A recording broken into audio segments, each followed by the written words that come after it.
Bird fly in the sky, जंगल में दौड़ते हुए हिरन, चैंपिंग ऑफ बर्ड, इतने colourful flowering plants and tree, the tiny insect creeping in the garden, या फिर extraordinary aquatic plants and animal, how wonderful is the living world. Hello everyone, मुझे उम्मीद है आप सभी अच्छे होंगे और आज हम करने वाले हैं class 11th biology one shot का शुभारंभ। तो आज मैं ले करके आया हूँ class 11th biology the living world का वन शॉट वीडियो। हमेशा की तरह खत्म करेंगे इस पूरे लेसन को सिर्फ और सिर्फ एक वीडियो में, और एक वीडियो में आपके सारे कंसेप्ट होंगे क्रिस्टल क्लियर।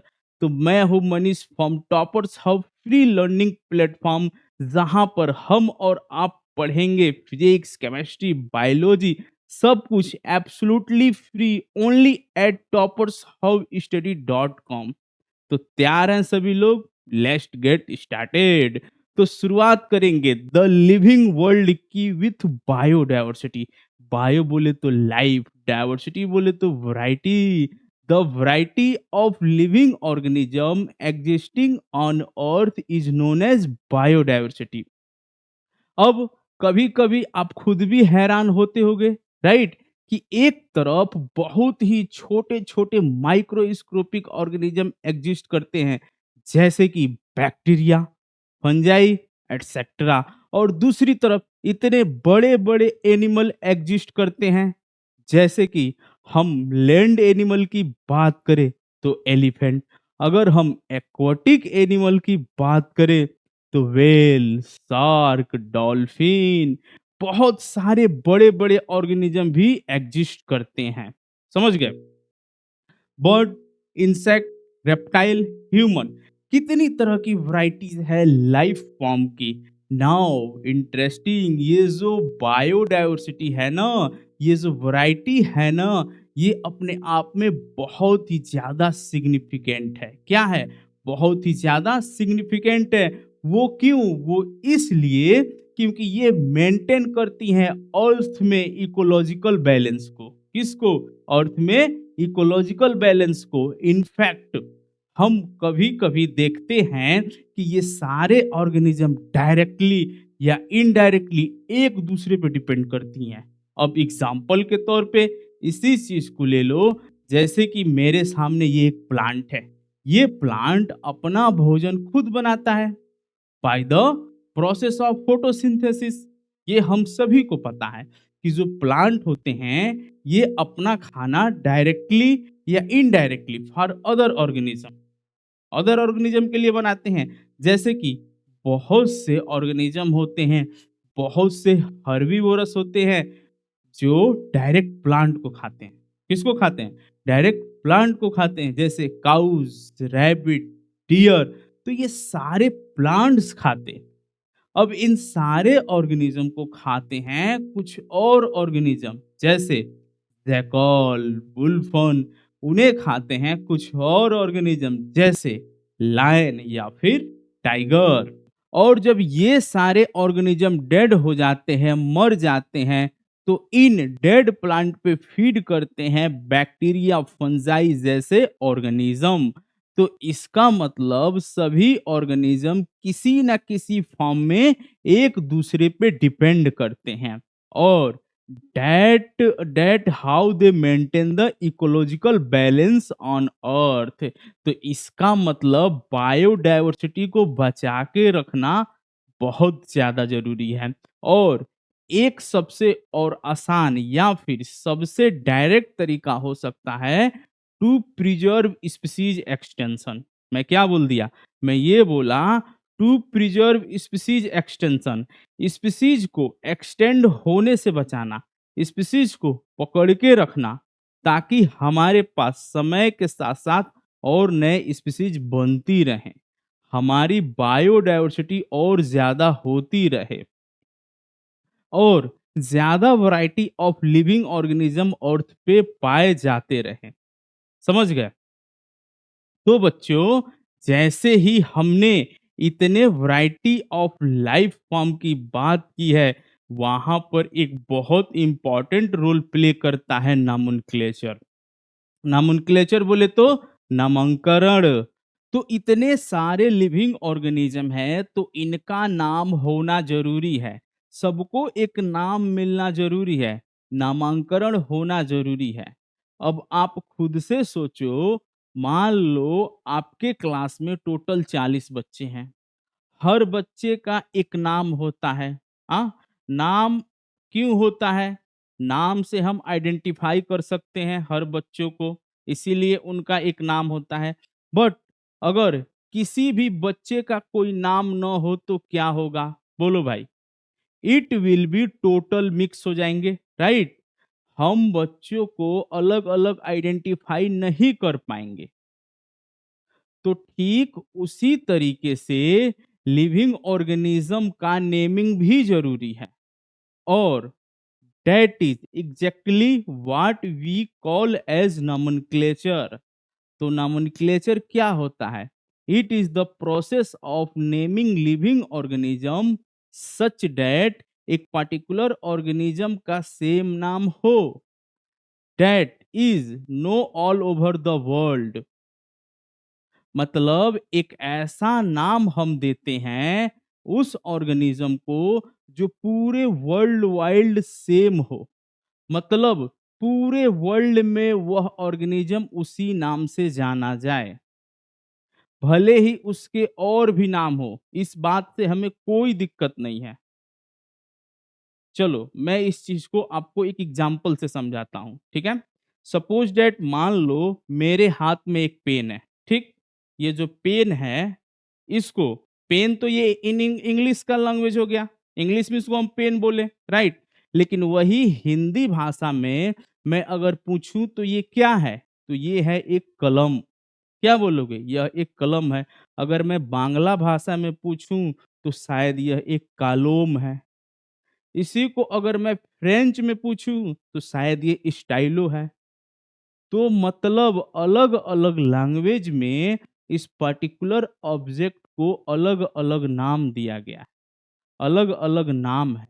अब अगर मान लो मैं एक ऐसे इलाके में पहुंच जाता हूं, ऐसे लोकेलिटी में पहुंच जाता हूं, जहां पर लोगों को सिर्फ इंग्लिश ही समझ में आती हो, ऐसे इलाके में मैं चला गया जहाँ पे लोगों को सिर्फ इंग्लिश लैंग्वेज ही समझ में आती हो और मुझे शुद्ध हिंदी समझ में आती हो, तो वहाँ जाकर अगर मैं किसी आदमी से बोलूँ कि भैया मुझे एक कलम चाहिए, तो लोगों को क्या कलम का मतलब समझ में आएगी? नहीं आएगी, बिकॉज़ उनको तो वो चीज़ पेन के नाम से समझ में आती है।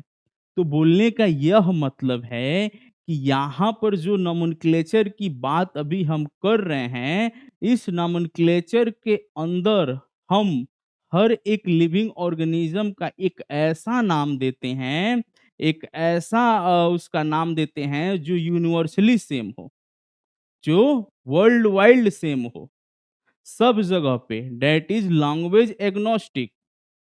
मतलब ऐसा नहीं है कि वह नाम अलग-अलग लैंग्वेज में बदलता रहेगा।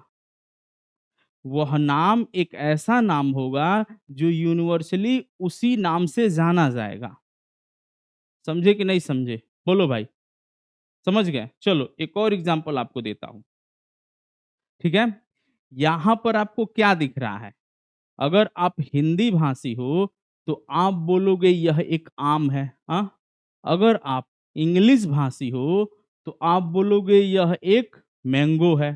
बोलोगे कि नहीं? अब चीज़ तो वही है, चीज़ तो सेम है, लेकिन इसके नाम अलग-अलग हैं, अलग-अलग भाषा में। बट इसी चीज़ का, क्योंकि यह एक लिविंग ऑर्गेनिज़्म का पार्ट है, तो इसी चीज़ का एक ऐसा नाम होगा जो यूनिवर्सली एक्सेप्टेड हो। इस चीज़ का एक ऐसा नाम होगा जो पूरी यूनिवर्सली में उसी नाम से जाना जाए। तो इसका जो साइंटिफिक नेम है दैट इज मैंगनीफेरा इंडिका। अब मैंगनीफेरा तो सबको पता है, मैंगनीफेरा इंडिका मतलब मैंगो। तो यहाँ पर हम एक ऐसे नोमेनक्लेचर की बात कर रहे हैं, ऐसे साइंटिफिक तरीका of naming all type of living organism जो एक पार्टिकुलर ऑर्गेनिज्म के लिए सेम रहे एवरीवेयर। समझे? अब किसी भी ऑर्गेनिज्म का नेमिंग करने के लिए हमें उस ऑर्गेनिज्म के बारे में कुछ पता होना चाहिए। बहुत इंपॉर्टेंट बात मैं बताने जा रहा हूं भाई। किसी भी ऑर्गेनिज्म का नेमिंग करने के लिए हमें उस ऑर्गेनिज्म के बारे में पता होना चाहिए। जैसे मान लो किसी भी चीज का, जैसे ये चीज है मेरे हाथ में, अगर मेरे हाथ में एक पेन है, अगर इसका नाम मैं पर्टिकुलर पेन दिया हूं तो कुछ सोच कर ही दिया होगा, क्योंकि everybody want to be give a meaningful name to an object. तो यानी कि यह मीनिंगफुल नाम देने के लिए उसको यह पता होना चाहिए कि यह करता क्या है, इसका फंक्शन क्या है, यह दिखता कैसे है, इसका स्ट्रक्चर कैसा है। तो बेसिकली इसकी एक डिस्क्रिप्शन तो पता ही होनी चाहिए बिफोर नेमिंग, और उसे ही हम कहते हैं आइडेंटिफिकेशन। समझ गए? मतलब description describing an object correctly. मतलब अब यहां पर हम पेन की बात नहीं कर रहे हैं, यहां पर हम लिविंग ऑर्गेनिज्म की बात कर रहे हैं। मतलब लिविंग ऑर्गेनिज्म का नामकरण करने से पहले उसको करेक्टली डिस्क्राइब करना जरूरी है, ताकि हम उन्हें मीनिंगफुल नाम दे सके, और इस प्रोसेस को हम कहते हैं आइडेंटिफिकेशन। तो कुल मिलाकर हमारी कहानी यह हुई कि ऑर्गेनिज्म के नोमेनक्लेचर करना तभी पॉसिबल है जब उसका आइडेंटिफिकेशन हो चुका हो। बिना आइडेंटिफिकेशन का हम उसका नोमेनक्लेचर नहीं कर सकते। यानी कि आइडेंटिफिकेशन पहले होता है, उसके बाद होता है नोमेनक्लेचर।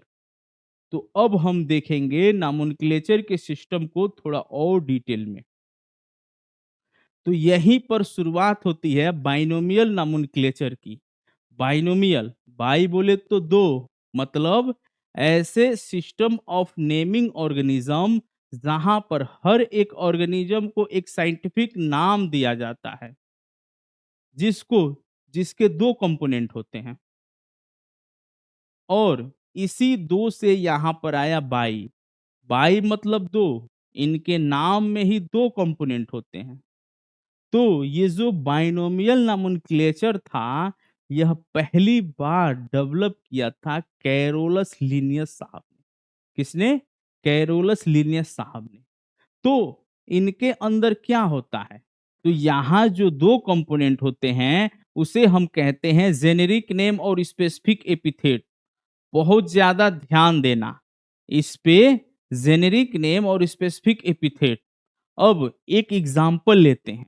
अब ये जो एनिमल आपको स्क्रीन पे दिख रहा है, इस एनिमल का जो कॉमन नेम है इंग्लिश में वो क्या है? टाइगर। अब इसके अलग अलग लैंग्वेज में अलग अलग कॉमन नेम हो सकते हैं। जैसे कन्नड़ में इसे कहते हैं हुल्ली, जैसे बांग्ला में इसे कहते हैं बाघ। तो ऐसे ही अलग अलग लैंग्वेज में इस एनिमल के अलग अलग कॉमन नेम हो सकते हैं। ठीक। बट इस एनिमल का जो साइंटिफिक नेम है डेट इज पेंथेरा टाइग्रस। बड़े ध्यान से साइंटिफिक नेम को देखो। इनमें दो कंपोनेंट है, इनमें दो कंपोनेंट है, पेंथेरा टाइग्रस। पेंथेरा जो है वो है जेनेरिक नेम, टाइग्रस जो है वो है स्पेसिफिक एपिथेट। किसी भी साइंटिफिक नेम के दो कंपोनेंट होता है, पहला कंपोनेंट होता है जेनेरिक नेम और दूसरा होता है स्पेसिफिक एपिथेट। थोड़ी देर पहले मैं बताया था मैंगो का साइंटिफिक नेम, जो कि था मैंगनीफेरा इंडिका। तो यहां पर भी आप देख सकते हो मैंगनीफेरा इज द जेनेरिक नेम और indica is the specific epithet. ठीक, समझ गए? आगे समझ में यहां तक? तो चलो बच्चों, अब हम देखेंगे कुछ universal rule of binomial nomenclature. ठीक है? तो हम जनरली देखते हैं दीज आर लैटिनाइज्ड, यह जनरली लैटिन नाम होते हैं। सेकेंड, इनके जो दो कंपोनेंट होते हैं, पहला जो वर्ड होता है that denote the generic name, और जो दूसरा वर्ड होता है that denote the specific epithet. जो जेनेरिक नेम होता है उसे हम कैपिटल लेटर से लिखना शुरू करते हैं, जो स्पेसिफिक नेम होता है उसे हम स्मॉलर लेटर से लिखना शुरू करते हैं। जैसे फॉर एग्जाम्पल, अगर हम देखें, यहाँ पर एक मैंगो का फिगर है, एक मैंगो का चित्र आपको दिख रहा होगा। साइंटिस्ट नेम तो इसका क्या है, मैंगनीफेरा इंडिका। तो मैंगनीफेरा में यम तो इसका कैपिटल लेटर है, लेकिन इंडिका का जो आई है वो स्मॉलर लेटर है। इस पूरे नाम को, पूरे साइंटिफिक नेम को हम या तो इटैलिक्स में लिखते हैं या फिर हम इसे अंडरलाइन करते हैं। बहुत बार साइंटिफिक नेम के लास्ट में हम शॉर्ट फॉर्म में साइंटिस्ट का नाम लिख देते हैं, जिन्होंने पहली बार उस स्पीशीज को डिस्क्राइब किया था। जैसे मैंगनीफेरा इंडिका, लीन, जहां पे लीन डिनोट द लिनियस। लीन किसको डिनोट कर रहा है, लिनियस साहब को। लीन डिनोट द लिनियस, जिन्होंने पहली बार इस पार्टिकुलर मैंगो को डिस्क्राइब किया था। कुछ इस तरीके से हम लिखते हैं scientific name of different organism. समझ गए यहां तक? तो बच्चों, अब आता है हमारे सामने एक और सवाल कि क्या ये प्रैक्टिकली पॉसिबल है कि हम सारे लिविंग ऑर्गेनिज्म को एक एक बाइनोमियल नाम देते रहें? सारे लिविंग ऑर्गेनिज्म को तो देना मुश्किल है, राइट? क्योंकि अभी अभी हमने देखा कि बायोडायवर्सिटी इतनी ज्यादा है, इतनी ज्यादा है, कितने सारे लिविंग ऑर्गेनिज्म हैं। अब अगर सबका हमको बाइनोमियल नाम देना है, इसका मतलब हर एक ऑर्गेनिज्म को पहले आइडेंटिफाई करना होगा। बोलो भाई, उसके बारे में पता करना होगा और उसके बाद उसको एक नाम देना पड़ेगा। So this doesn't seem to be practically possible. तो इसलिए इसका सलूशन क्या आया? इसका सलूशन आया क्लासिफिकेशन। एग्जैक्टली। अब क्लासिफिकेशन क्या होता है, ये समझने से पहले एक छोटा सा एग्जाम्पल आप सुनो। एक छोटी सी स्टोरी से आप रिलेट करो क्लासिफिकेशन को, तब चीजें आपको बहुत अच्छे समझ में आएगी। जैसे मान लो एक स्कूल है, सपोज डेट आप ही का स्कूल है। अब उस स्कूल में टोटल 3000 बच्चे पढ़ते हैं, ठीक? पूरे स्कूल में टोटल 3000 जो बच्चे हैं वो अलग अलग एज ग्रुप के हैं। अब एक ऐसा सिचुएशन इमेजिन करो जहां पर सारे जो बच्चे हैं, सारे के सारे 3000 जो बच्चे हैं, वो बच्चे रेंडमली किसी भी टीचर से पढ़ लेते हैं। जिनका जहां मन करता है वो उस रूम में चला जाता है और पढ़ के चला भी जाता है। तो अगर इसी तरीके का सिस्टम है तो विल दैट वर्क? अब ये सारे बच्चे अलग अलग एज ग्रुप के भी हैं। हम्म कोई बच्चा 6 साल का है, कोई बच्चा 16 साल का है, कोई बच्चा 20 साल का है, राइट? तो दिस विल नॉट वर्क। तो क्या किया गया, ताकि चीजें जो है वो ज्यादा इफेक्टिव हो, चीजें जो है वो ज्यादा सिस्टमेटिक हो, तो इसके लिए क्या किया गया, बच्चों को डिफरेंट क्लास में ग्रुप कर दिया गया। जो बच्चे 6 साल की एज का है उन सभी बच्चों को क्लास 1 में डाल दिया गया। जो बच्चा 7 साल की उम्र का है उन सभी बच्चों को क्लास 2 के क्लासरूम में डाल दिया गया। इस तरीके से पूरे स्कूल के अंदर अलग अलग क्लासरूम बना दिए गए, अलग अलग ग्रेड या फिर अलग अलग क्लास।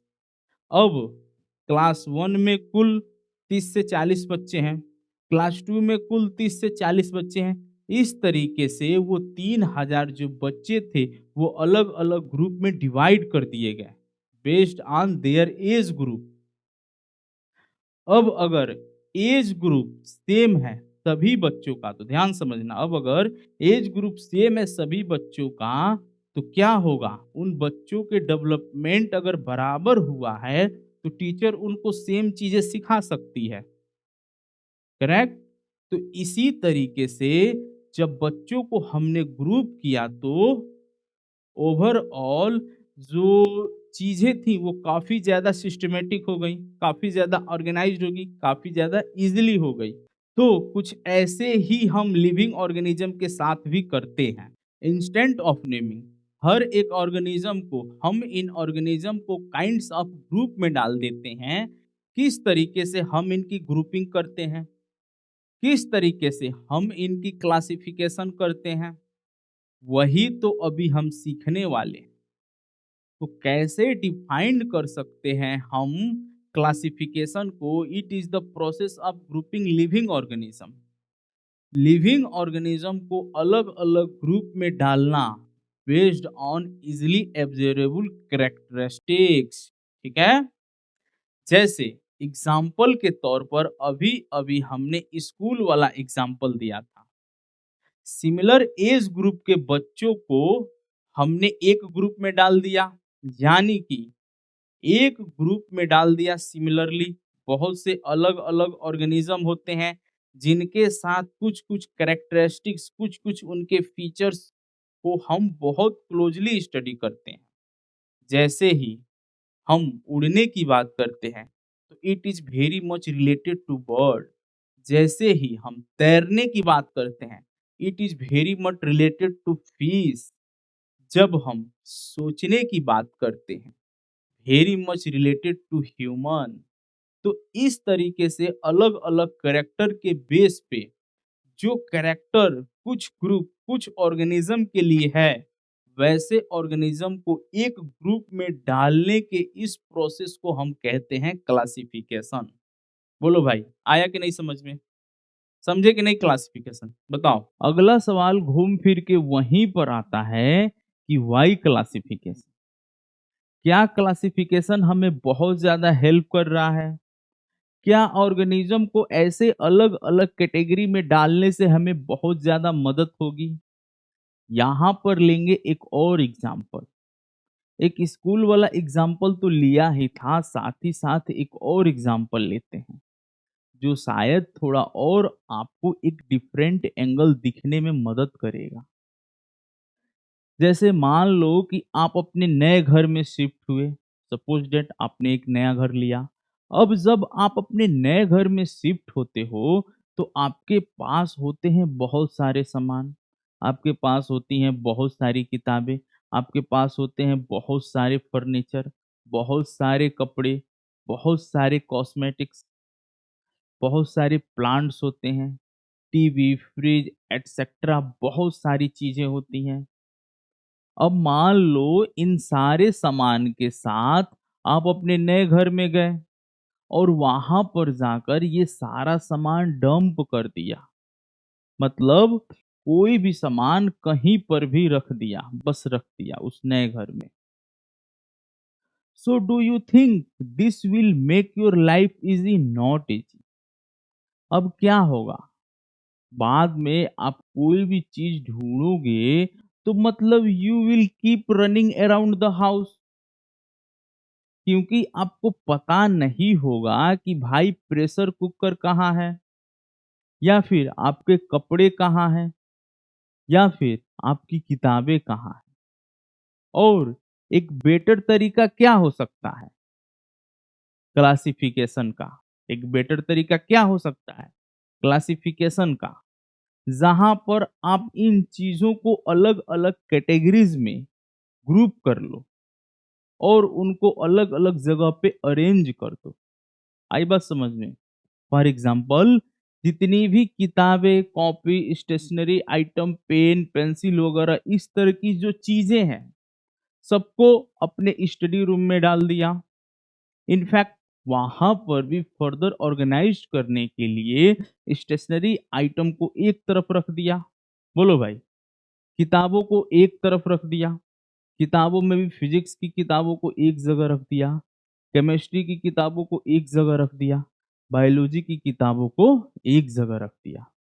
ठीक उसी तरीके से किचन के अंदर भी जितनी भी खाना बनाने वाली चीजें हैं, चाहे वो बर्तन हो, चाहे वो मसाले हो, चाहे वो एप्लियंस हो, जैसे मान लो रेफ्रिजरेटर हो गया, या फिर माइक्रोवेव हो गया, या फिर मिक्सर ग्राइंडर हो गया।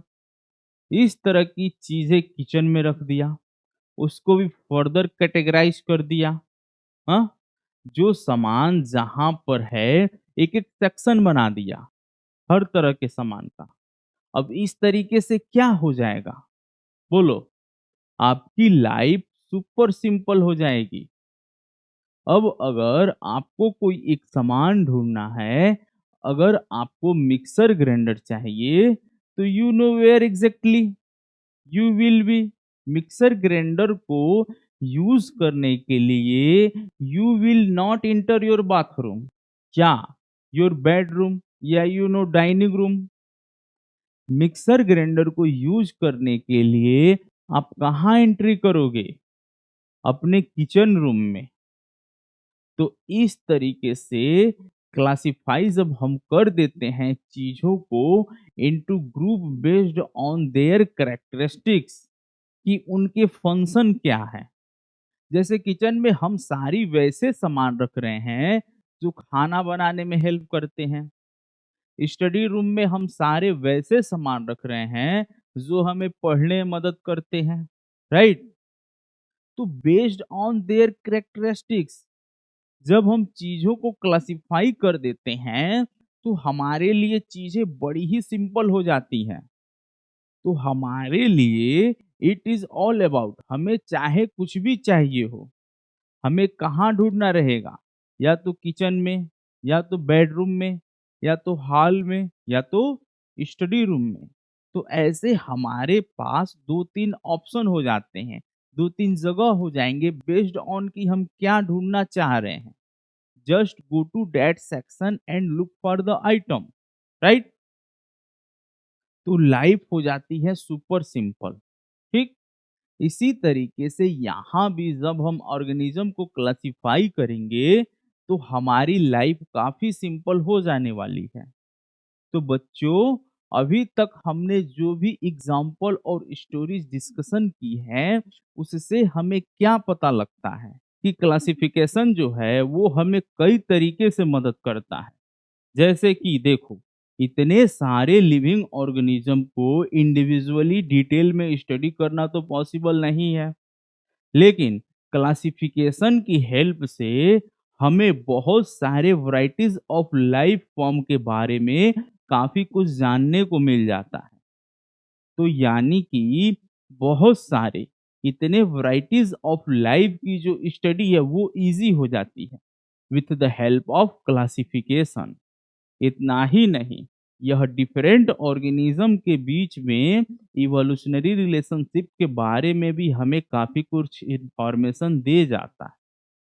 यानी कि कौन सा ऑर्गेनिज्म पहले ओरिजिनेट हुआ, कौन सा ऑर्गेनिज्म बाद में ओरिजिनेट हुआ, कौन सा ऑर्गेनिज्म किसी दूसरे ऑर्गेनिज्म से इवॉल्व हुआ। इस तरह के इंफॉर्मेशन भी हमें क्लासिफिकेशन से मिलता है। बोलो भाई। इतना ही नहीं, लिविंग ऑर्गेनिज्म का जो नोमेनक्लेचर होता है, इनकी जो नेमिंग होती है, उनमें क्लासिफिकेशन का एक बहुत ही इम्पोर्टेंट रोल होता है, जो कि अभी हम थोड़ी देर में देखने वाले हैं। अब बात करते हैं हम हमारी मतलब लिविंग ऑर्गेनिज्म की।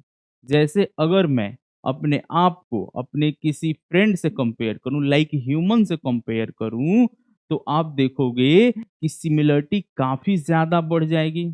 हम दोनों के बीच में सिमिलरिटीज काफी ज्यादा होगी। लेकिन वही अगर मैं अपने आप को किसी मोंकी से कंपेयर करूं, तो उस केस में क्या होगा? सिमिलरिटी जो है कंपैरेबिलिटी कम हो जाएगी। मेरे और मेरे दोस्त के बीच में तो ज़्यादा थी, लेकिन मंकी वाले केस में तो सिमिलरिटी बहुत कम हो गई। अब अगर मैं अपने आप को किसी एनिमल से कंपेयर करूँ, लाइक बर्ड से कंपेयर करूँ, तो वहाँ पर भी सिमिलरिटी और ज़्यादा कम हो जाएगी। बोलो भाई। अब अगर मैं अपने आप को किसी बैक्टीरिया से कंपेयर करूँ, तो इस केस में तो सिमिलरिटी बहुत ज़्यादा कम हो जाएगी कि नहीं? बोलो। तो मेरे बोलने का मतलब यह है कि मेरे और मेरे फ्रेंड का सेम ग्रुप में फॉल करने का चांस ज़्यादा है, क्योंकि हमारे बीच में ज़्यादा सिमिलरिटी कंपेयर टू मेरे और बैक्टीरिया का सेम ग्रुप में फॉल करने के चांस से। एंड बोलने का मतलब है कि बेस्ड ऑन कि हमारे कैरेक्टरिस्टिक्स कितने सिमिलर हैं, बेस्ड ऑन दैट यह ग्रुपिंग की जाती है, यह क्लासिफिकेशन की जाती है। जो बेसिकली क्लासिफिकेशन का जो बेसिस होता है, that is always the more basic characteristics. किसी भी ऑर्गेनिज्म के जो बेसिक कैरेक्टरिस्टिक्स हैं, उनके ऊपर बेस करके ही उन्हें क्लासिफाई किया जाता है इनटू डिफरेंट कैटेगरीज, राइट। तो मतलब बच्चों, अभी तक हमारी कहानी कहाँ तक बढ़ी? हमारी कहानी कुछ यूं चल रही है अभी तक कि नामोनक्लेचर करने के लिए, ऑर्गेनिज्म का नामांकन करने के लिए आइडेंटिफिकेशन करना जरूरी है, राइट। और ऑर्गेनिज्म को आइडेंटिफाई करने के लिए क्लासिफिकेशन करना जरूरी है। आई बात समझ में? और क्लासिफिकेशन में हम बात करते हैं कैटेगरी की। किसकी? कैटेगरीज की। क्योंकि ऑर्गेनिज्म को हम अलग अलग कैटेगरीज में डालते हैं, तो इन्हीं कैटेगरीज के लिए एक साइंटिफिक टर्म का यूज किया जाता है, जिसे हम कहते हैं टैक्सा। तो टैक्सा क्या है? Taxa is the scientific term for categories into which organism are group. अब ये जो टैक्सा है, ये कैटेगरीज डोनेट करती है एट वेरियस लेवल। मतलब ऐसा कुछ नहीं है कि यह लोअर लेवल की कैटेगरीज है या फिर यह हायर लेवल की कैटेगरीज है। तो अलग अलग लेवल पर इस तरह के जो कैटेगरीज होते हैं, उनको हम टैक्सा कहते हैं। तो टैक्सा से आ जाता है टैक्सोनॉमी। टैक्सोनॉमी का मतलब क्या होता है? ऑर्गेनिज्म को क्लासिफाई करना based on their characteristics into different taxa, इसे हम कहते हैं टैक्सोनॉमी। ठीक है। यहीं पर एक बहुत ही रिलेटेड टर्म आता है, जिसे हम कहते हैं सिस्टमेटिक। जिसे ही आप देखो, बहुत बार टेक्स्ट बुक में टेक्सोनॉमी और सिस्टमेटिक्स को एक साथ लिख देते हैं। तो टेक्सोनॉमी का मतलब समझ में आ गया होगा। मतलब ऑर्गेनिज्म को उनके कैरेक्टरिस्टिक्स के हिसाब से अलग अलग कैटेगरीज में डालना, अलग अलग टैक्सा में डालना, उसको हम कहते हैं टैक्सोनॉमी। ठीक। आई बात समझ में? सिस्टमेटिक क्या होता है? सिस्टमेटिक एक ऐसा ब्रांच ऑफ स्टडी होता है, एक ब्रांच ऑफ साइंस कह लो, ब्रांच ऑफ स्टडी कह लो, जिसके अंदर हम ऑर्गेनिज्म को सिस्टमेटिकली ऑर्गेनाइज करते हैं और उसके बाद ऑर्गेनिज्म के बीच में रिलेशनशिप का स्टडी करते हैं। ठीक है। तो आप समझ सकते हो कि कैसे यह टैक्सोनॉमी से लिंक है, क्योंकि हम टैक्सोनॉमी में भी यही करते हैं कि ऑर्गेनिज्म को अलग अलग कैटेगरीज में डालते हैं। बस इतना ही करते हैं टैक्सोनॉमी में। सिस्टमेटिक में क्या करते हैं? ऑर्गेनिज्म को सिस्टमेटिकली ऑर्गेनाइज तो करते ही हैं, साथ ही साथ उनके बीच की रिलेशनशिप को भी स्टडी करते हैं। ठीक।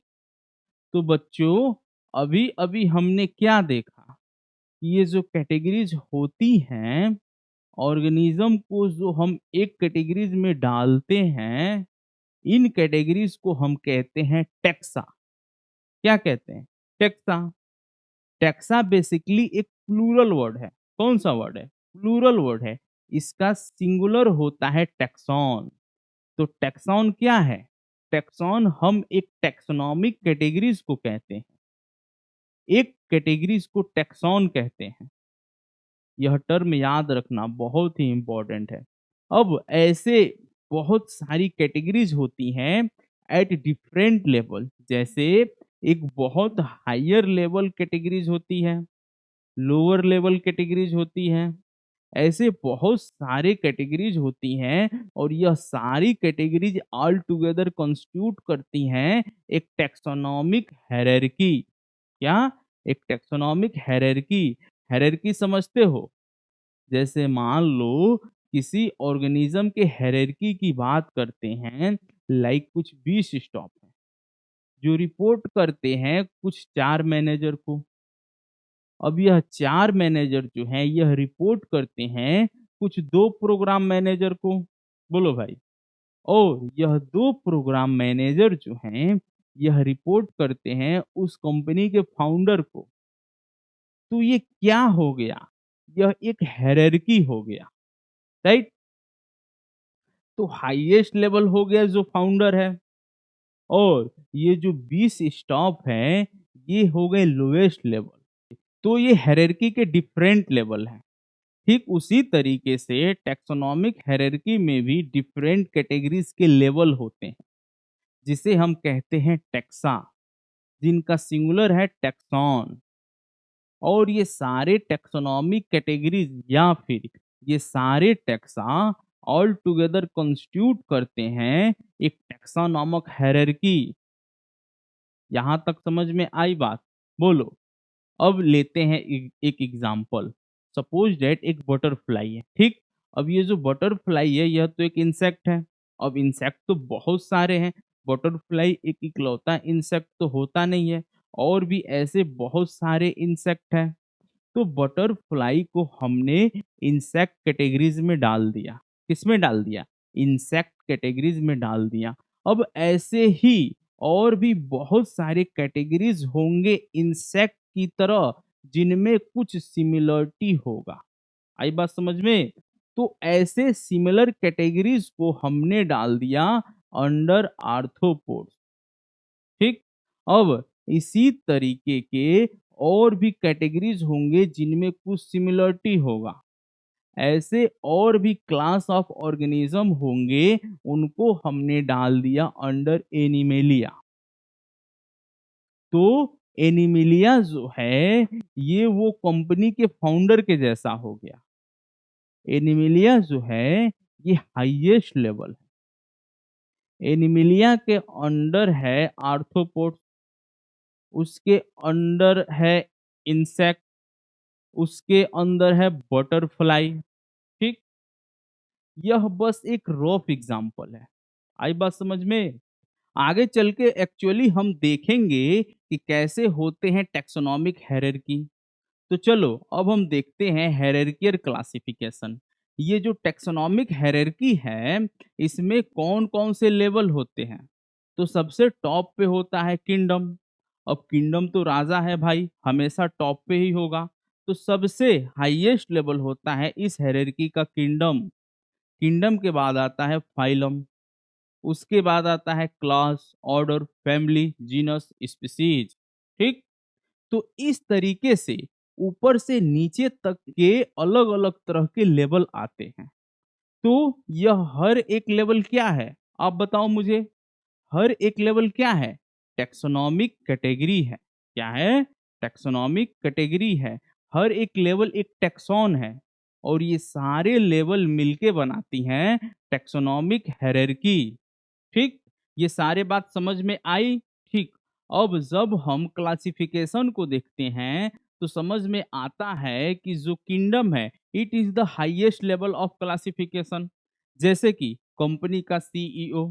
और उसी तरीके से जो स्पीसीज है it is the lowest level of hierarchy. इसी वजह से स्पीसीज को कहा जाता है the basic unit of classification. एक और इंटरेस्टिंग चीज हम नोटिस करते हैं कि जैसे जैसे हम नीचे से ऊपर की तरफ जाते हैं वैसे वैसे ऑर्गेनिज्म के बीच की जो सिमिलरिटी है वो कम होती जाती है। मतलब अगर दो ऑर्गेनिज्म ऐसे हैं जो सेम स्पीसीज को बिलोंग करते हैं तो उनमें बहुत ज्यादा सिमिलरिटी होगी। समझे?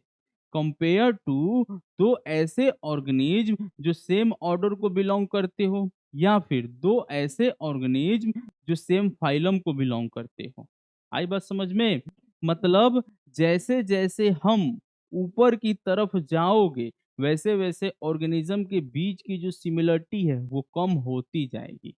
ठीक, आ गई समझ में यहाँ तक? अब देखो, यहाँ पर एक और बात ध्यान देने वाली यह है कि जब हम एनिमल की बात करते हैं तब हम फाइलम वर्ड का यूज करते हैं, लेकिन जब हम प्लांट की बात करते हैं तो हम फाइलम के बदले में डिवीजन वर्ड का यूज करते हैं। ठीक, अब बच्चों यहाँ पर एक बहुत ही इम्पोर्टेंट बात यह है कि ये जो हायरार्की है ना, ये हायरार्की फिक्स्ड है, तो इसके सीक्वेंस को आप बदल नहीं सकते हो। इसका मतलब है कि इस सीक्वेंस को आपको याद रखना पड़ेगा। ये जो हमारा हायरार्किकल क्लासिफिकेशन है, इसमें जो हर एक कैटेगरीज है, इस हर एक कैटेगरीज को अब हम लोग थोड़ा और डिटेल में देखते हुए चलेंगे। तो शुरुआत करेंगे सबसे लोवेस्ट लेवल से, विच इज स्पीसीज एग्जैक्टली। तो क्या होता है स्पीसीज? स्पीसीज होता है closely related organism that can reproduce among them self. बहुत इंपॉर्टेंट पॉइंट है। अब स्पीसीज के अंदर जैसा कि मैंने बोला था, नीचे से जैसे जैसे ऊपर जाओगे तो ऑर्गेनिज्म के बीच की सिमिलरिटी कम होती जाएगी। ठीक, बट फिलहाल हम सबसे लोवेस्ट लेवल पर हैं।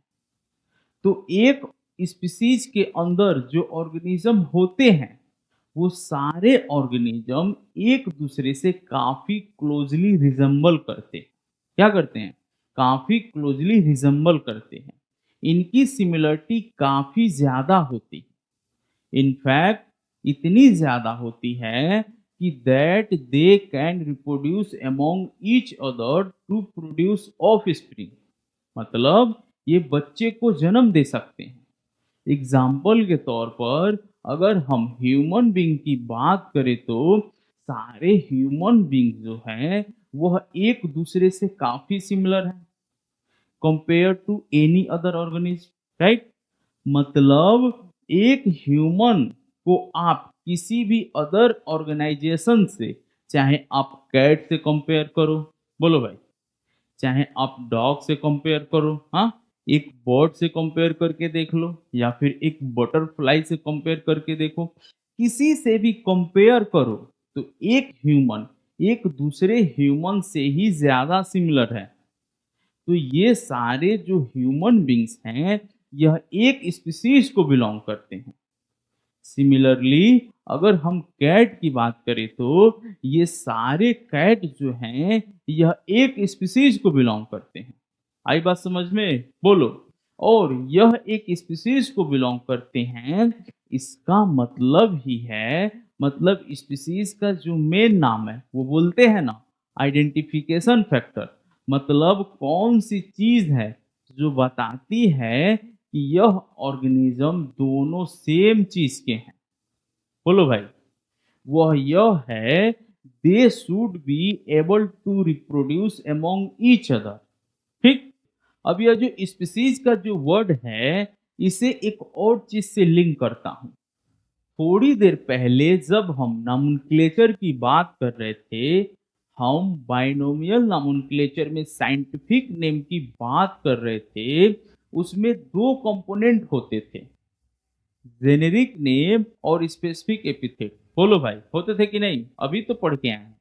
ये जो स्पेसिफिक एपिथेट है बच्चों, यह और कुछ नहीं है, स्पीसीज है। तो जो स्पेसिफिक एपिथेट होता है यह स्पीसीज को डोनेट करता है। तो इसलिए आप देखो, जिसे मैं कह रहा हूं कि ये सारे ह्यूमन एक स्पीसीज को बिलोंग करते हैं, तो ह्यूमन का जो साइंटिफिक नेम होता है वो क्या होता है? Homo sapiens, right? सेपियंस यह क्या है? स्पीसीज है। बोलो, है कि नहीं? तो ये सारे ह्यूमन सेम स्पीसीज को बिलोंग करते हैं। ठीक है? Sapiens is the species, that is the specific epithet, right? तो ये हो गया स्पीसीज। तो अब चलते हैं हम स्पीसीज के हायर लेवल पे, विच इज जीनस। जीनस क्या होते हैं? बोलो। जीनस होता है group of closely related species. मतलब बड़े ध्यान से समझना, जैसे दो अलग स्पीसीज हैं जिनमें काफी ज्यादा सिमिलरिटी है, उनको हम एक जीनस में डाल देते हैं, ठीक है। तो इसका मतलब है एक पार्टिकुलर जीनस के अंदर रहने वाले जो अलग अलग स्पीसीज हैं उनके बीच की सिमिलरिटी काफी ज्यादा होगी कंपेयर टू एक ऐसा स्पीसीज जो किसी दूसरे जीनस में हो। बोलो भाई, आ रही है कि नहीं मेरी बात समझ में? बोलो, इतने आसान लैंग्वेज में आपको बता रहा हूँ। स्पीसीज तो आपको समझ में आ गया, राइट। अब मान लो दो अलग अलग स्पीसीज, एग्जाम्पल से समझते हैं तब आपको चीजें ज्यादा समझ में आएगी। जैसे मान लो डॉग है, ठीक। सारे डॉग एक स्पीसीज में आते हैं, राइट। ग्रे वुल्फ यह एक डिफरेंट स्पीसीज में आते हैं कि नहीं? दोनों का अलग अलग स्पीसीज है, तो ये दोनों डिफरेंट स्पीसीज हो गए, ठीक। तो डॉग और ग्रे वुल्फ जो हैं they can not reproduce with each other, ये दोनों एक दूसरे के साथ कभी रिप्रोडक्शन नहीं कर सकते। तो ये दो डिफरेंट स्पीसीज हैं, लेकिन ये दोनों स्पीसीज में काफी सिमिलरिटी है। इन दोनों स्पीसीज में आपको काफी सिमिलरिटी नजर आएगी। इनफैक्ट अगर आप एक ग्रे वुल्फ और डॉग को देखो तो you no appearance, structure wise भी बोलो काफी ज्यादा सिमिलरिटी आपको नजर आएगी, ठीक। तो इस तरीके के तो ये जो ग्रे वुल्फ और जो डॉग हैं they belong to same genus. भले ये सेम स्पीसीज में बिलोंग नहीं कर रहे हैं, लेकिन ये सेम जीनस को बिलोंग करेंगे। समझ में आ रहा है मेरी बात? सेम जीनस को बिलोंग करते हैं। It is clear to everybody. तो डॉग और ग्रे वुल्फ जो हैं they belong to same genus. इसलिए और ये जो जीनस है ये कहां से आ रहा है? डायरेक्ट चले जाओ नॉमेनक्लेचर पे, तब आपको समझ में आएगा। नॉमेनक्लेचर के जो दो टर्म थे, जेनेरिक नेम और स्पेसिफिक एपिथेट। बोलो भाई, स्पेसिफिक एपिथेट बताता है स्पीसीज, जेनेरिक नेम बताता है जीनस। इनफैक्ट ये जो जीनस टर्म है इसका प्लूरल होता है जेनरा। अब देखो, डॉग और ग्रे वुल्फ की कहानी बता रहा था मैं। अब इनके साइंटिफिक नेम को अगर हम देखें तो ग्रे वुल्फ का जो साइंटिफिक नेम है वो है कैनिस ल्यूपस। बोलो क्या है? कैनिस ल्यूपस। अगर हम डॉग के साइंटिफिक नेम को देखें तो यह होता है कैनिस फैमिलियरिस। क्या होता है डॉग का साइंटिफिक नेम? बताओ। कैनिस फैमिलियरिस। मजेदार बात है ना, इन दोनों का जेनेरिक नेम सेम है। बोलो भाई क्यों? क्योंकि दोनों सेम जीनस को बिलोंग करते हैं, राइट। लेकिन दोनों अलग अलग स्पीसीज हैं, इसलिए दोनों का स्पेसिफिक एपिथेट डिफरेंट है। आ गई मेरी बात समझ में? यही मैं तब से आपको समझाने की कोशिश कर रहा था, ठीक। अब देखो यहां पर साथ ही हमें यह भी समझ में आते जा रहा है कि जब हम स्पीसीज लेवल पे बात कर रहे थे तो एक स्पीसीज के अंदर लाई करने वाले ऑर्गेनिज्म काफी ज्यादा सिमिलर थे, राइट। क्योंकि जब हम डॉग की बात करें तो उनके अंदर सारे डॉग थे, तो ऑब्वियसली एक डॉग का दूसरे डॉग से सिमिलरिटी ज्यादा है। बोलो भाई, कंपेयर टू एक डॉग का एक ग्रे वुल्फ के साथ जितना सिमिलरिटी है। समझ रहे हो? यही बात मैं बता रहा था कि जैसे जैसे नीचे से ऊपर की तरफ जाओगे तो सिमिलरिटी कम होती दिखेगी, राइट। तो अब जब हम जीनस के बारे में डिस्कशन कर रहे हैं तो एक और इंटरेस्टिंग सा एग्जांपल आपको देता हूं जिससे आपको चीजें और ज्यादा क्लियर होंगी। जैसे अगर हम कंपेयर करें टाइगर, लायन और लेपर्ड को, तो क्या यह सेम स्पीसीज है? नहीं, लेकिन यह अलग स्पीसीज तो हैं, बट इन स्पीसीज में सिमिलरिटी है, राइट। स्पीसीज के नाम को अगर आप देखो तो अगर आप लायन के साइंटिफिक नेम को देखो तो it is Panthera Leo. Tiger के साइंटिफिक नेम को अगर आप देखो तो पेंथेरा टाइगरस। लेपर्ड के साइंटिफिक नेम को अगर आप देखो तो पेंथेरा लेपर्ड। बोलो, तीनों में क्या कॉमन है बताइए? जेनेरिक नेम कॉमन है कि नहीं? क्योंकि because they belong to same genus. आई बात समझ में?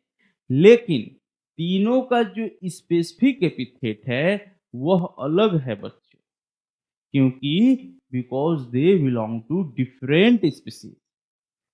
स्पीसीज के ऊपर था जीनस, जीनस के ऊपर होता है फैमिली। एग्जैक्टली। तो फैमिली क्या होते हैं?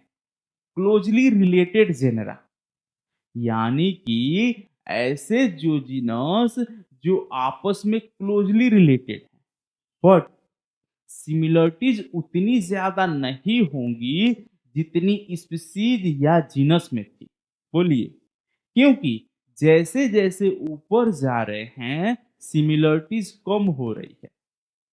अब देखो, आपको यह बहुत अच्छे से समझ में आएगा जैसे ही मैं यह एग्जाम्पल लूंगा। अभी अभी हमने क्या देखा था? अभी अभी हमने तीन ऑर्गेनिज्म को देखा था, टाइगर, लायन और लेपर्ड।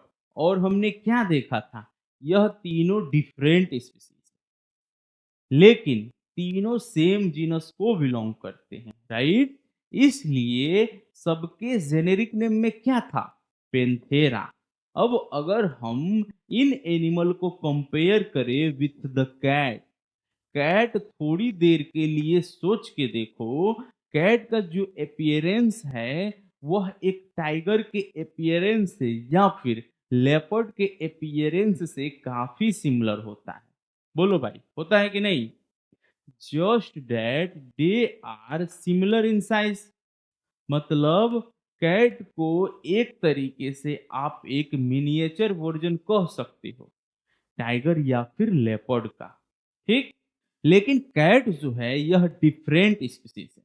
ऑल टुगेदर कैट का जो जीनस है वह भी अलग है। इनफैक्ट कैट का अगर आप साइंटिफिक नेम देखो तो what is the scientific name for cat? तो अगर कैट का आप साइंटिफिक नेम देखो तो it is felis catus, right? यानी कि जेनेरिक नेम भी अलग है। बोलो भाई, और स्पेसिफिक एपिथेट भी अलग है, राइट? लेकिन इंटरेस्टिंगली ये सारे के सारे एनिमल्स जो हैं they belong to same family, felidae. Lion भी इसी फैमिली को बिलोंग करता है, टाइगर भी फेलिडे फैमिली को बिलोंग करता है, लेपर्ड भी बिलोंग करता है, और कैट भी इसी फैमिली को बिलोंग करती है। इसी वजह से आप देखो कि थोड़ा सा रिजम्बेलेंस आपको दिखाई देता है कैट में और इन बाकी एनिमल्स में, ठीक? तो इनफैक्ट बच्चों, अब आपको यह आइडिया लग गया होगा कि हर ऑर्गेनिज्म के लिए बेसिकली जब हम साइंटिफिक नेम या फिर बाइनोमियल नोमेनक्लेचर करते हैं तो उसमें हम सिर्फ जेनेरिक नेम और स्पेसिफिक एपिथेट बताते हैं। बट हर ऑर्गेनिज्म के लिए अब आप उसके सारे लेवल लिख सकते हो, ठीक? जैसे मान लो अगर हम कैट की बात करें तो कैट का स्पेसिफिक नेम क्या होता है, जेनेरिक नेम क्या होता है, फैमिली क्या होता है, ऑर्डर क्या होता है, क्लास क्या होता है, फाइलम क्या होता है, किंगडम क्या होता है, सब कुछ हम बता सकते हैं। इनफैक्ट वही आप देखोगे by the end of this video, हम वही करने वाले हैं। हम लोग पहुंचे स्पीसीज से अगले लेवल जीनस, जीनस के अगले लेवल फैमिली, फैमिली के ऊपर है ऑर्डर। एग्जैक्टली। तो ऑर्डर की जब हम बात करते हैं तो डिफाइंड तो मुझे करने की जरूरत ही नहीं है, यह आप लोग खुद ही कर लोगे। ऑर्डर क्या हो गया? Closely related family. बोलो भाई, ऑर्डर क्या हो गया? क्लोजली रिलेटेड फैमिली जिसमें फ्यू सिमिलरिटी हो। अब देखो, ध्यान देने वाली बात यहां पर है, मैं फ्यू वर्ड का यूज किया हूं, मैं फ्यू वर्ड का यूज किया हूं। क्यों? जैसे जैसे ऊपर जा रहे हो तो सिमिलरिटीज कम होती जा रही हैं, ठीक है। बट कम ही सही, बट कुछ सिमिलरिटीज जब हमें दिखने लगती हैं तो ऐसे क्लोजली रिलेटेड फैमिली को हम एक ऑर्डर में डाल देते हैं। आई बात समझ में? बोलो। अब मैं सेम एग्जांपल को ही कंटिन्यू करूंगा ताकि आपको समझने में आसानी हो। कौन सा एग्जांपल? यही वाला अपना लायन टाइगर वाला।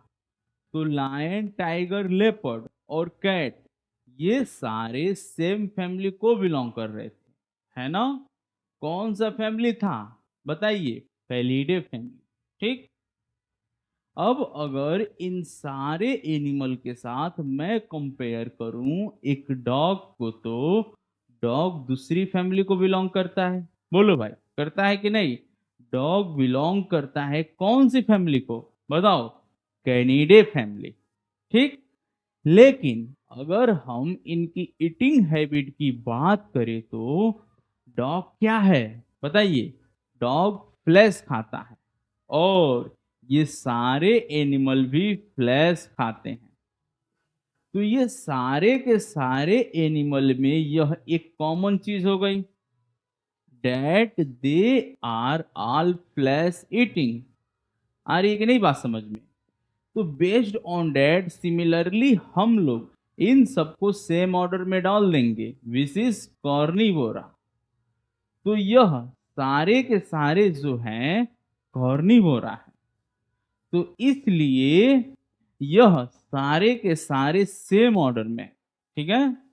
तो अब नोटिस करो, देखो धीरे धीरे एक लेवल ऊपर जा रहे हैं, है ना? तो अब यहां पर जितने एनिमल आपको दिख रहे हैं यह सारे के सारे एनिमल किस ऑर्डर के हैं? कॉर्निवोर ऑर्डर के। लेकिन इनकी फैमिली की बात करें तो शुरू के 4 एनिमल फेलिडे फैमिली से हैं। बोलो भाई। बट लास्ट का जो डॉग है दैट इज कैनिडे फैमिली। आई बात समझ में? अब अगर बात करें जीनस की तो शुरू के 3 एनिमल सेम जीनस के हैं, पेंथेरा। लेकिन ये जो बाकी के 2 एनिमल हैं इन दोनों का जीनस अलग अलग है और स्पीसीज इन सब का अलग है, ठीक है। बात समझ में आ रही है? हाँ, थिंक कंसेप्ट धीरे धीरे पकड़ में आ रही होगी, ठीक है ना? तो चलो, ये तो कहानी थी किसकी? ऑर्डर की। अब ऑर्डर से ऊपर क्या आता है बताओ? बताओ, याद करो। ऑर्डर से ऊपर आता है क्लास। तो क्लास क्या होते हैं? मैं डिफाइन करूं या आप खुद ही डिफाइन कर लोगे? हाँ, चलो मैं ही डिफाइन कर देता हूं। तो क्लास क्या होता है? ऐसे रिलेटेड ऑर्डर जिनके बीच में कुछ सिमिलर कैरेक्टरिस्टिक्स हो, ठीक। अब एग्जाम्पल, उसी एग्जाम्पल को कंटिन्यू करेंगे। तो अभी तक हमने जितने एनिमल देखे थे कौन कौन से एनिमल थे? Lion, tiger, leopard, cat, dog. यहां तक तो हम पहुंच ही चुके थे, राइट। अब इनके साथ अगर मैं ऐसे एनिमल को कंपेयर करने लगूं जैसे एलिफेंट, ह्यूमन, मंकी, अब आप बोलोगे कि वैरायटीज ऑफ एनिमल की बात करो, इनमें तो कुछ सिमिलरिटी नहीं है। मतलब आपने हमको भी इंक्लूड कर लिया, ह्यूमन बींग को भी। यस, कर लिया। क्योंकि इन सारे ऑर्गेनिज्म में एक सिमिलरिटी है और वह यह है कि यह सारे के सारे organism are capable of giving birth to young ones. बोलो भाई, आ रही है बात समझ में? जब बेबी पैदा होते हैं, जब न्यू बोर्न पैदा होते हैं, so that they are in the form of young ones and not in the form of egg, ठीक। जैसे बहुत सारे ऑर्गेनिज्म कैसे रिप्रोड्यूस करते हैं? दे ले एग और उसमें से नए ऑर्गेनिज्म बनता है। लेकिन कई ऑर्गेनिज्म होते हैं जो डायरेक्ट अपने यंग वंस को बर्थ कर देते हैं, राइट? और ये सारे ऑर्गेनिज्म वैसे ही हैं, and that is the similarity between all of them. और उस वजह से इन सबको हमने डाल दिया एक ही क्लास में। और वो क्लास क्या है? बोलो, बताओ, वो क्लास क्या है? बोलो। वो क्लास है मैमिलिया। ठीक? क्योंकि ये सारे मैमल्स हैं। मैमल्स हम वैसे एनिमल को कहते हैं who are capable of directly giving birth to their young one. ठीक है? तो अब इस केस में बच्चों, अगर आप इनके सारे specific epithet, generic name, family, order, class, सब कुछ देखो तो आप क्या देखेंगे? चाहे ह्यूमन है या फिर एलिफेंट है या मंकी है, इनका सब कुछ अलग है, क्योंकि यह डिफरेंट स्पीसीज है, डिफरेंट जीनस है, डिफरेंट फैमिली है, डिफरेंट ऑर्डर। लेकिन ये सारे सेम क्लास को बिलोंग करते हैं, and the same class is Mammalia. तो प्यारे बच्चों, अब हम पहुंच चुके हैं हमारे अगले हायर लेवल पर, विच इज फाइलम। फाइलम तक तो हम पहुंच चुके हैं, मतलब टॉप से हम सेकेंड लेवल पर हैं। फाइलम के बाद हमारा टॉप मोस्ट लेवल है, that is highest level is kingdom. तो फाइलम जो है, मैंने पहले भी बताया था कि फाइलम हम यूज करते हैं फॉर एनिमल्स। प्लांट के लिए हम लोग यूज करते हैं डिवीजन। तो फाइलम किसे कहते हैं? एनिमल के ऐसे रिलेटेड क्लास जिनमें थोड़े सिमिलर कैरेक्टरिस्टिक्स हों, मतलब ऐसे क्लास ऑफ एनिमल। यह एनिमल वर्ड यूज करना जरूरी है, क्योंकि phylum talk about only animal. ठीक है? तो ऐसे एनिमल के क्लास जिनमें सिमिलरिटी हो। और कैसी similarity? Presence of notochord. Notochord बोले तो वर्टिबल कॉलम, वर्टिबल कॉलम से ही समझ लो, and presence of dorsal hollow neural system. ठीक है? एक तरीके से सिंपल शब्द में अभी के लिए आप ऐसे भी समझ सकते हो कि सारे एनिमल जिनमें सेम टाइप का न्यूरल सिस्टम है, किस टाइप का न्यूरल सिस्टम है, उनको हमने एक फाइलम में डाल दिया। ठीक? अब जैसे पहले हमने जितने एनिमल्स अभी तक ले रहे थे हम एग्जाम्पल में, उन सभी एनिमल के साथ साथ अब और जुड़ गए। बोलो भाई, और एनिमल्स भी जुड़ गए। कौन कौन जुड़ गया? आपका फिश जुड़ गया। और कौन जुड़ गया? आपका फ्रॉग जुड़ गया, आपका स्नेक भी जुड़ गया, राइट?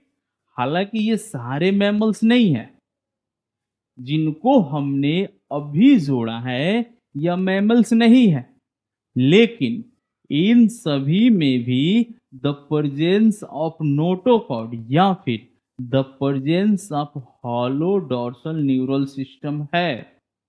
आई बात समझ में? इस वजह से ये सारे सेम फाइलम में बिलोंग करते हैं। बोलो। ठीक? सो डेट अबाउट फाइलम। तो फाइलम का काउंटर पार्ट क्या होता है? Division, right?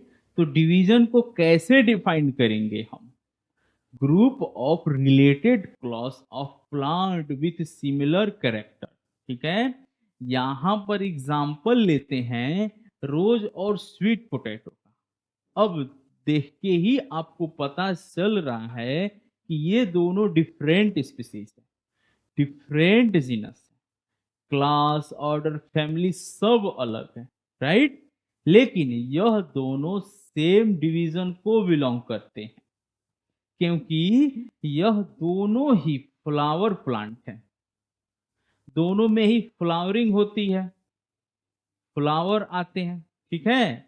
देखिए, इसलिए यह दोनों बिलोंग करते हैं टू द डिवीजन मैग्नोलियोफाइटा, राइट? आई बात समझ में? चलो, और फाइनली हम आ चुके हैं at the highest level of classification, which is kingdom. अब देखो, जैसे जैसे हम नीचे से ऊपर की तरफ आए हैं, वैसे वैसे क्या हुआ, सिमिलरिटी कम होती गई। बोलो भाई। साथ ही साथ हम नोटिस करते हैं, जो नंबर है ना, वो भी कम होते रहता है। जैसे नंबर ऑफ किंगडम सिर्फ दो हैं, that is plantae and animalia. ठीक, यानी कि प्लांट के लिए एक किंगडम है और एनिमल्स के लिए एक दूसरा किंगडम है। ठीक, बस सिर्फ दो ही किंगडम है। बट जैसे जैसे हम नीचे जाते जाएंगे, जब तक हम स्पीसीज तक पहुंचते हैं, तो स्पीसीज 2 या 10 या 20 नहीं है, बहुत सारे स्पीसीज है। राइट, तो जैसे जैसे हम ऊपर की तरफ जा रहे हैं, वैसे वैसे सिमिलरिटी कम होती जा रही है, और वैसे वैसे जो नंबर है वो भी कम होता जा रहा है। राइट, तो it is exactly the hierarchy is often the organisation.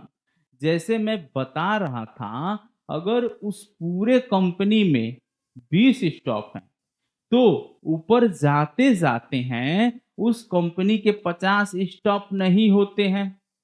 Right, ऊपर जाते जाते हैं, जो कंपनी के फाउंडर हैं, वो अभी में भी एक फाउंडर है, दो फाउंडर हैं या तीन फाउंडर है। बट बेसिकली जैसे जैसे गो अप टू पिरामिड, तो नंबर क्या होने लगता है, बताओ, घटने लग जाता है। ठीक, तो इस तरीके से जब हम किंगडम की बात करते हैं, तो एक प्लांट किंगडम और एक एनिमल किंगडम होते हैं। इनफैक्ट अभी धीरे धीरे करके, मतलब जैसे जैसे हम आगे बढ़ेंगे, हमारे आगे के लेसन के साथ एक पूरा लेसन हम डेडिकेट करेंगे ऑन प्लांट किंगडम, उसी तरीके से एक पूरा लेसन डेडिकेट करेंगे ऑन एनिमल किंगडम।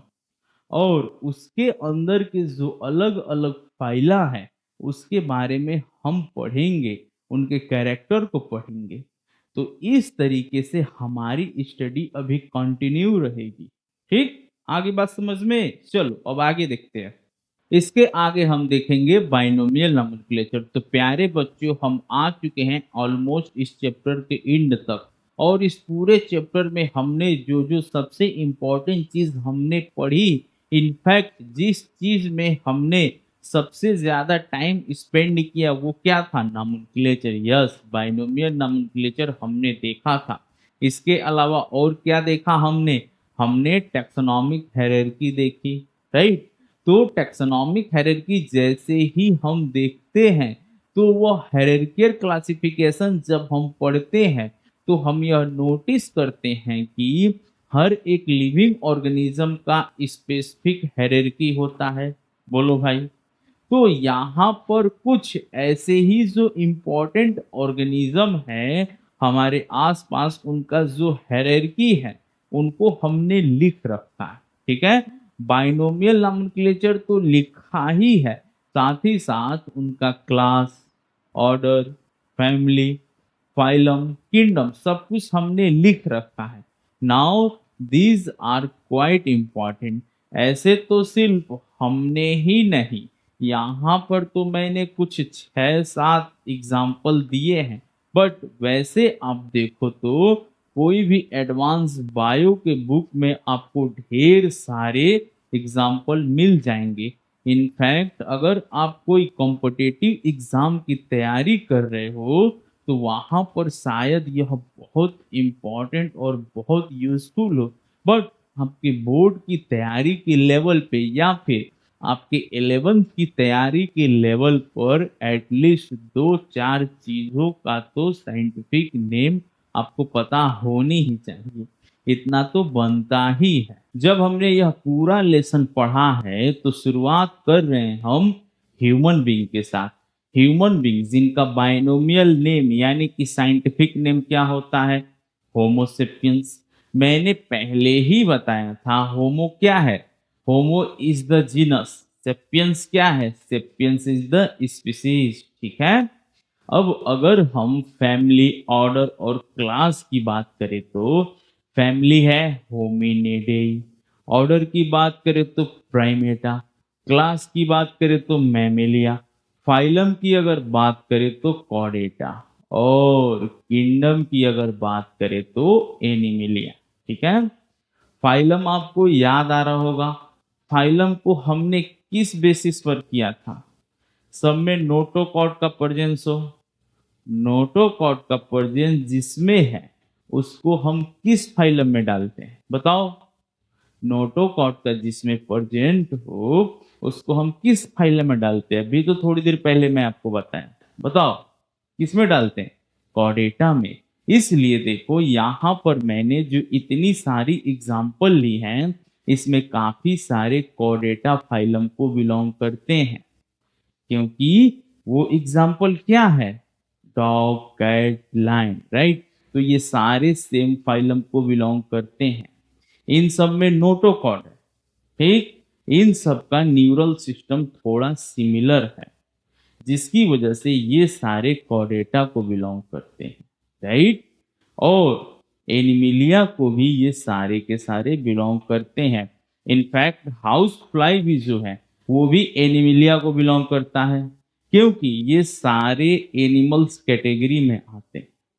तो अब आपको चीजें समझ में इजीली आ रही होगी, पर कुछ चीजें आपको पता होनी चाहिए। जैसे ह्यूमन बीइंग के केस में क्लास क्या है, ऑर्डर क्या है, फैमिली क्या है, ये चीजें अगर आप पता करके रखो तो ज्यादा अच्छा होगा।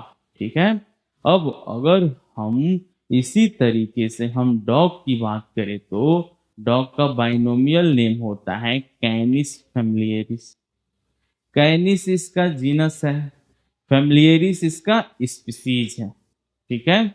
इसके अलावा फैमिली है कैनिडेई, ऑर्डर है कॉर्निवोरा। इनफैक्ट यहां पर देखो डॉग, कैट, लायन, ये तीनों ही जो हैं यह सेम ऑर्डर को बिलोंग करते हैं।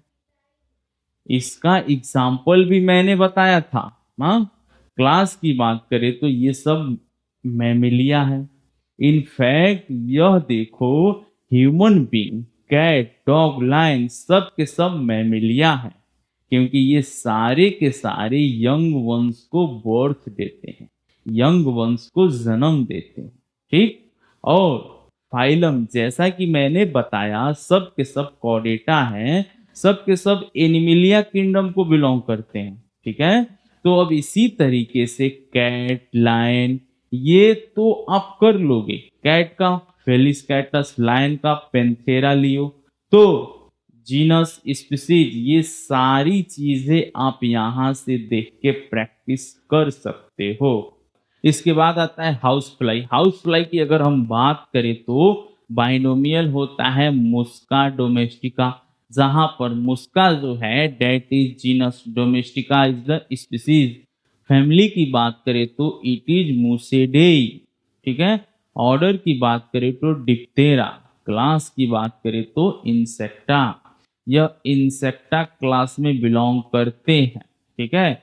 और इसके बाद फाइलम जो है इट इज नॉट कॉर्डेटा। देखो इट इज इंटरेस्टिंग, यह कॉर्डेटा नहीं है। क्यों? क्योंकि इंसेक्ट जो है आर्थ्रोपोड्स के अंदर आते हैं, इनके अंदर नोटोकॉर्ड या फिर वह डॉर्सल न्यूरल सिस्टम, उस तरह का न्यूरल सिस्टम नहीं होता है। ठीक है। इस वजह से यह कॉर्डेटा को बिलोंग न करके आर्थ्रोपोड्स को बिलोंग करते हैं। ठीक। हालांकि यह सारे एनिमिलिया के अंदर ही आते हैं। ठीक। उसके बाद कुछ एग्जाम्पल हमने लिए हैं प्लांट किंगडम से भी, जैसे कि रोज, वीट और मैंगो। बोलो रोज, रोजा, गैलिका, जहां पर रोसा है जीनस, ठीक, गैलिका है स्पीसीज। आई बात समझ में? उसी तरीके से यहां पर देखो रोजेसी, ठीक है, और रोजेल्स, ये सारी इसकी फैमिली है, ऑर्डर है। अगर बात करें फाइलम की तो इट इज नॉट मैग्नोलियोफाइटा, और यह सारे के सारे किंगडम कौन से हैं? प्लांट, ठीक है। तो इसी तरीके से आप वीट का भी कर सकते हो। बोलो, वीट का क्या होता है? टिरिटिकम स्टिकम। मैंगो का कर सकते हो मैंगनीफेरा इंडिका। तो बेसिकली मैं अभी यहाँ से साइट हट जाऊंगा और आप इसको स्क्रीनशॉट ले लो, ठीक। स्क्रीनशॉट लेके रखना नहीं है, इसको प्रैक्टिस भी करना है, क्योंकि 2-4 का तो आपको पता भी होना चाहिए, ठीक। एक बार इसको प्रैक्टिस अच्छे से जरूर करना। अब देखो, एक बार वापस से पूरा का पूरा जो टैक्सोनॉमिक हायरार्की है ना, वो भी आपका रिवाइज हो जाएगा। सिर्फ ये फोटो लेके रखना नहीं है, इसको अच्छे से प्रैक्टिस भी करना और अच्छे से पढ़ना, ठीक। तो think we are almost toward end of the chapter, और बाकी सब आप अपने एंड से जब इस चैप्टर को पढ़ोगे, इस क्वेश्चन को अटेम्प्ट करोगे, अगर आपका कोई डाउट होगा तो कमेंट जरूर करना। तो बच्चों, इसी के साथ हम पहुंचते हैं इस वीडियो के एंड तक, और ये था हमारी क्लास 11 बायोलॉजी का पहला वन शॉट वीडियो। तो अगर आपको यह पसंद आया है, अगर आपके कंसेप्ट क्रिस्टल क्लियर हुए हैं, तो कमेंट में ज़रूर बताओ कि आपका कंसेप्ट क्रिस्टल क्लियर हो गया है। और मैं बहुत ही जल्दी ले करके आने वाला हूँ अगला चैप्टर, वो भी बिल्कुल जबरदस्त और धमाकेदार तरीके के साथ। तो स्टूडेंट, मेरे इस चैनल पे आपको सारी जो लेक्चर हैं वो हमेशा 3D में आपको मिलती रहेंगी। इस चैनल पे अपने इस क्या बोलते हैं नीट के क्लास में मैं आपको सारे जो चैप्टर है उसका 3D में ही वीडियो मैं आपको देने वाला हूँ। जितने भी मेरे लेक्चर्स आएंगे सारे के सारे वीडियो आपको 3D में ही मिलेंगे। और स्टूडेंट, मैं ये सोच रहा था कि इस यूट्यूब चैनल पर हम लोग वन शॉट में एक लेक्चर को ख़त्म करें, और अगर आपको मतलब लेक्चर क्या बोलते हैं, एक चैप्टर को बहुत ही विस्तार तरीके से पढ़ना है, लाइन बाय लाइन पढ़ना है, जैसे कि एक चैप्टर में 4-5 लेक्चर्स होते हैं, तो उसमें बहुत ही विस्तार के साथ बताया जाता है। तो इस तरीके का अगर आपको लेक्चर चाहिए पढ़ना है, तो मैं अपने ऐप पर इस तरीके का मैं आपको पढ़ाऊंगा। तो टॉपर्स हब का जो ऐप का लिंक है वो आप मेरे डिस्क्रिप्शन बॉक्स के में देख सकते हो। डिस्क्रिप्शन बॉक्स में मैं आपको लिंक दे दूंगा, ठीक है। तो स्टूडेंट्स, ऐसे ही धमाकेदार तरीके के साथ मैं आपको 3D में ही पढ़ाने वाला हूं। तो मेरे वीडियो को सब्सक्राइब कर लेना, लाइक कर लेना, और अपने ही जैसे अच्छे दोस्तों के पास भेज देना, ठीक है। तो मिलते हैं नेक्स्ट लेक्चर में, तब तक के लिए बाय बाय।